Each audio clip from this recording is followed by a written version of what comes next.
Welcome to Do the Talk podcast. This is your real estate podcast where we teach the regular people how to invest in real estate. My name is Ahmed Lawal, and my co-host is Ibrahim. How are you doing, Ibrahim? I'm doing very well today. It's another day. We are happy to be here. Are you guys Always. excited watching us today? Please. We always ask this, just talking from you guys. We are committed. We always come here, educate you about how anything concerning real estate. So please, what we need from you today is please kindly click on like, share, and subscribe to our channel. We will really appreciate it. Share with your friends, your coworker, your family. Of course, it is free. Yeah. However, your kind gesture is going to help this channel, and it will help us reach many more people who will definitely benefit from our, our education. So today's topic is very interesting, and I'm pretty sure you will find value in this. Okay, today we want to talk about how to prepare your home for the winter. Yep. For the upcoming months. This is the month now. Yeah. The weather is getting cold. Of course, it's it's still tolerable, like we can tolerate it. Yeah. However, we know It's gonna get colder. it's gonna be cold. Yeah. And of course, the implication, our bills and everything will feel the difference. Yes. So, Definitely. how can we prepare for this? Please. That's a very good question. There are so many ways to do it, and I'm gonna go in from where you kind of drop it off from, which is the bills. The bills is tend to rise this month, and one of the things that always contributes to that is improper maintenance of all these our HVAC, AC. Not installing a proper thermostat, or checking the battery and all that. So this is the time to go in and check all those devices, your carbon monoxide detector, your fire extinguisher, the battery and everything. This is the time to check on those, because making sure they work properly and reading the room temperature properly is going to contribute to efficiency, the efficient how the HVAC work efficiently. So if the HVAC is not getting the right sensing or the right temperature, then it's going to keep working, and before you know it, the house is like even hotter than you want it, or it's just burning your running up your bills. So you don't want that. Another thing is because if you don't do it, the cost is going to be unbearable. We know everything is expensive already right now. You want to make sure you take all these small steps that can make a huge change on the bills. So those are very important. And here on the Midwest, we get a lot of snows. We get a lot of 6 inches, 8 inches that you might not be able to go out. This is the time to restock all the emergency stuff. Check your lights, the touch lights. Make sure the battery is good. If the battery is not good, make sure the battery is there. Make sure you have all the emergency kits checked up. You have extra bottle of water at all time. Just so if something like that happen, you are well prepared to take advantage of all those things before 1 day, 2 days before you can go out and buy them again. Another thing that is directly related to the house is making sure you clean your gutters, and this is the time to cut down the trees, the branches that is kind of close to the house. You want to make sure you clean those up right now. It's fall right now. There's a lot of leaf falling on the ground. That's with the absence of leaf, that leave those branches very vulnerable, and if there's heavy snow or any heavy wind or anything like that, then the branch might fall on the house. But we both know how expensive that can get when a tree fall on your house.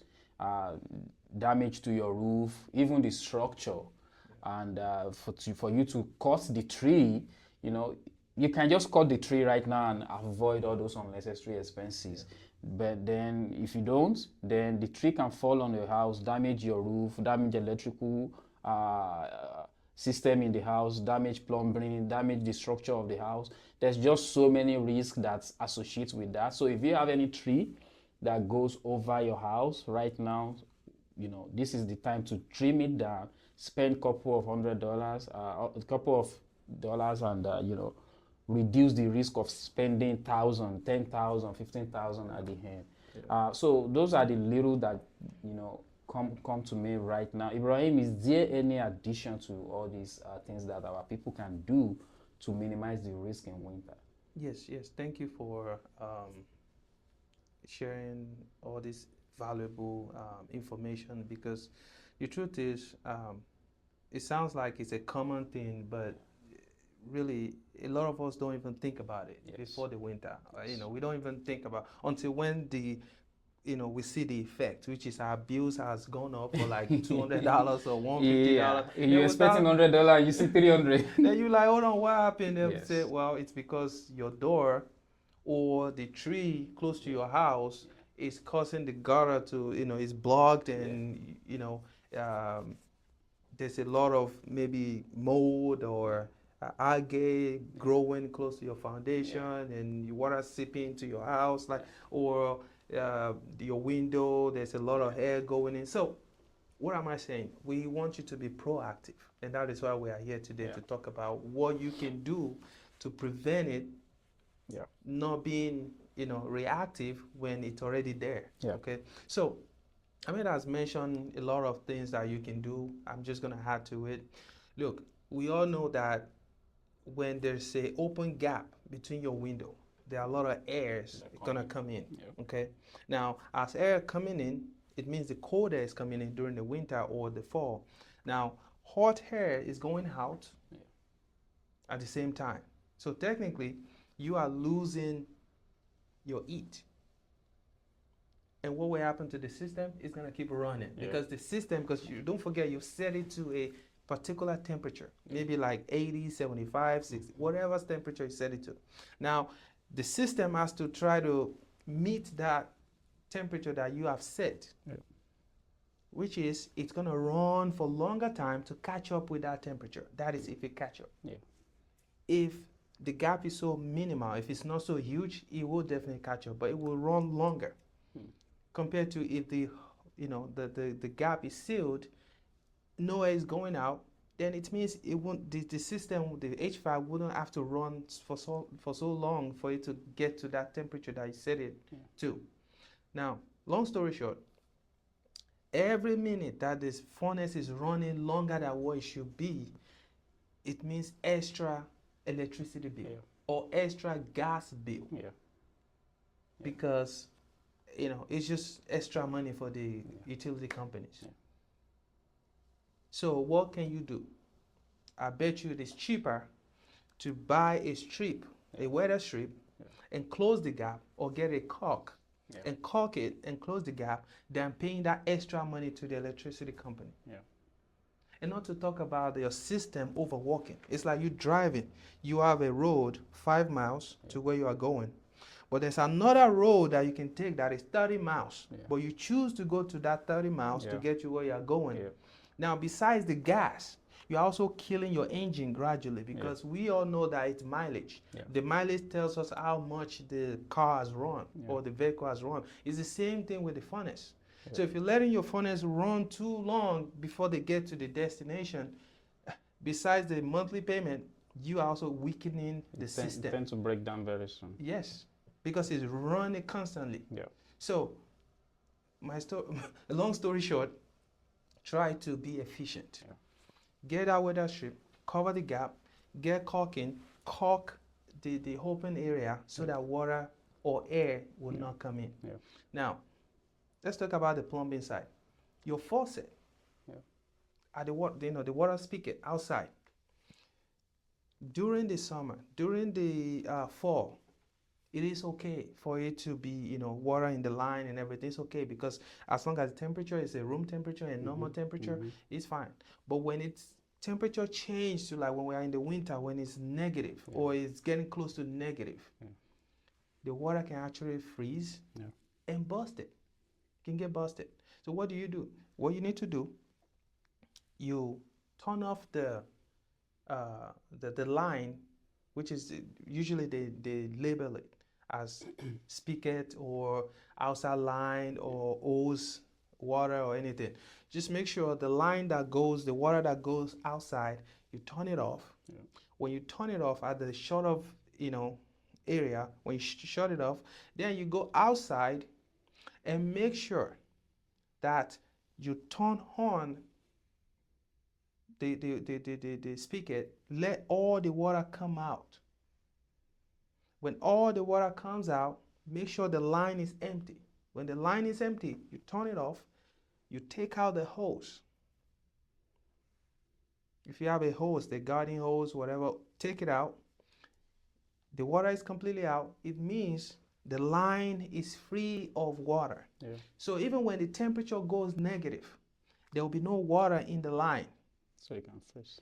Meaning, even if it freezes, it's only the material that freezes. If it's a metal, it won't freeze and it won't bust because it's just that. But when there's a lot of water in that line, when it freezes, it will expand. And when it expands so, big enough that the line cannot take it, it will bust. You know what? I have a client that told me that one of her friend, actually, so it happens to not my client, but a friend, okay? She, she didn't winterize our, a spigot, and during the winter, it got frozen, it got busted. Now, I shouldn't say fortunate, but the good news for her is that it got busted outside not of the house. inside. Because it would be worst. Yes. So I'm sorry for saying good news, but at least, but at least it's a little bit good news. It is good news, actually. Yeah, but I don't want to sound like I'm happy that happened to her. But it's just that it happened, but it could be worse. Yes. It could be worse. So it busted outside. So it was easier for the plumber to just change the head of the spigot, and that's it. Versus if he had busted inside. That would be worse because it's going to the drywall and everything, and who knows, it might even go inside the house. And they might not, if they don't have basements or crawl space, they might not have access to that area. Now they have to bust the concrete. Thank you. Yeah. So could be worse. It could be worse. But anyway, she was able to spend a couple of bucks and she got it fixed because it was just outside. It's easier to fix that. So what am I saying here?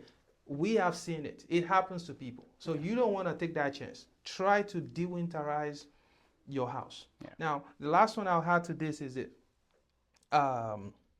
Make sure that all your your house, your house follows the weather. What I mean by that is this: during the summer, we want to make sure the vent, like during the heat rise, cold falls. Okay. At this time, a lot of people complain about, the upstairs is too hot. Okay. Now, because of that, you know what some people do? During the day when they are downstairs, they shoot up the temperature. Okay. Because downstairs will be cold. They shoot the temperature up, so the furnace will run because they want to achieve a particular temperature downstairs. And you and I know that no matter how hot you turn off the furnace, upstairs will get hot first. Just because the heat will go up. Yes. So because of that, people are using more energy. Because they are downstairs, of course, they are watching TV or they are with the family, which I don't blame them. But what they should have done is to close the vent upstairs. Because if they are closed that one, now you don't need to shoot it up for long for you to maintain the temperature because because all the heat will focus downstairs at that moment. But don't worry about upstairs because naturally the heat will go up. Vice versa. During summer, you do the opposite. You close downstairs, you leave upstairs open. That way the temperature because cold will fall, so it will come down and it will balance. And then you don't have to worry about, oh, upstairs is hot, downstairs is hot. So, you don't have to do all that. So doing that will regulate your furnace. Yeah. Your furnace will not overwork, which also reduces your bill. Yeah. Please, if you have any question, we are here. We are always here. You know that. So, Ahmed, do you have anything you want to add to Yeah, this? one quick thing before Thank you. we leave is about the plumbing winter. When you have when we have a very cold weather, we're gonna be experiencing some of those in the coming months. Um, when you have a negative cold weather, you want to make sure, and you are going out of town, you want to make sure you leave your thermostat minimum of 68, because I see a lot of people trying to leave their thermostat at 50, 60. The temperature tends to drop a little below what you have them set at. And if they kind of stay around 50, you can still have a pipe burst. So that is one. The second part that I really want to add real quick is when you are going out of town and the winter, you're going to be having cold weather, leave your faucets running. People are always particular about all these small things. But it is cheaper than you having a pipe burst.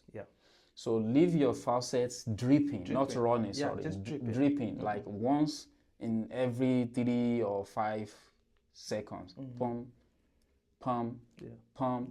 That will keep water flowing.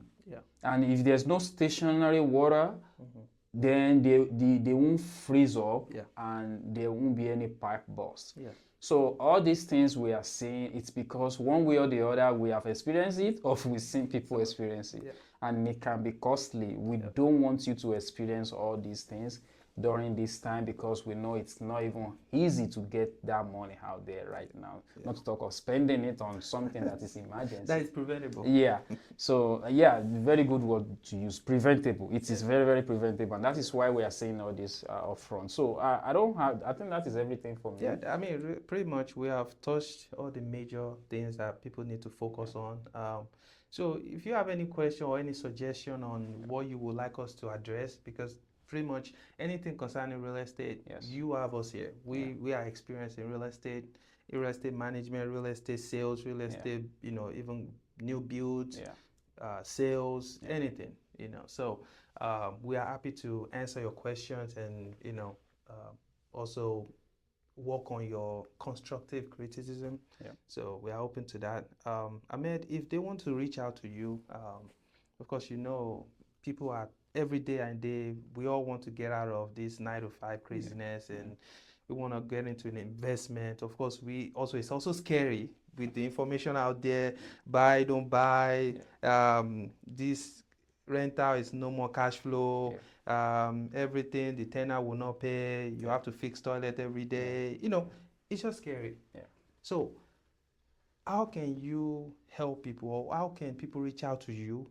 And when they reach out to you, please, how can you, what service do you provide to make them feel comfortable that yes, if I get into this investment, at least I have somebody that will make sure things are going well for my business? Yeah, absolutely. Thank you, Ibrahim. So basically what we do is we give you your time back to focus on something more productive while we grow your investment and make sure you get your deserved ROI, rate of return. So what do? We start from, screening, marketing your house to many tenants. Once the tenant comes, put in an application, we screen them and, picking or recommending someone that we feel like, okay, if you go with this person, we think you lower your risk. Then we manage their stay in the house for the entire period of their lease, including maintenance and all that. So that is what we do, so that we take care of all the headache that comes with management, and all you get is just, hey, this is your money at the end of the month, and you're good, and we are good as well. So if you want to reach out to us with all these services, definitely you can do that through 317-669-8366. With that number, you can reach our office directly. Another thing is, if you are a social media person, Instagram, Facebook, TikTok, DM us, ASIO PM, or even you can visit our website to see inventory. Let's say you want to rent a house now. You can see the list of inventory that we have available. And if you are interested in any of them, reach out to us or put in an application, or even reach out to us to let us know, okay, in the next 3 months, I'm looking for something in this particular area. So we can put you on our list. If we get anything that comes up within your time frame and within your budget in that area, we shoot you a message. So those are the services we provide. Ibrahim, if people want to reach out to you to buy a house, sell their house, just reach out to you on what they will need, or what they will need to buy their, dream home. How can they do that? Yeah, thank you for that. So I would recommend them going to ibrealtors.us, because when you go to our website, you'll see various options. There are a lot of buttons where you can make a search, look at houses anywhere in Indiana. You can also reach out to us. Our DM is there, like direct message that comes to me. WhatsApp information is there if you are the person that uses WhatsApp. Also, if you want to, our social media like TikTok, Instagram, everything is there. And pretty much what we provide unparalleled services, and we are very knowledgeable in the market. We have the local knowledge. Anything concerning real estate here in Indiana, we have that knowledge. We can tell you how an area is looking like, what is the possible best deal in that particular area. What makes sense at the moment? Is it new construction? Is it pre-existing home? What price range? How safe and promising is that area? We will guide you on all that, and we'll make sure you get your keys on time. Because technically we're gonna kind of hook you up with a very promising and a deal that we can close as soon as possible. So we'll work with your budget and we'll work with your need. So give us a call. You can call 317-728-0213. Yep. And we'll be happy to help you. Absolutely. Thank Until you, next thank you. week, stay blessed. Thank you.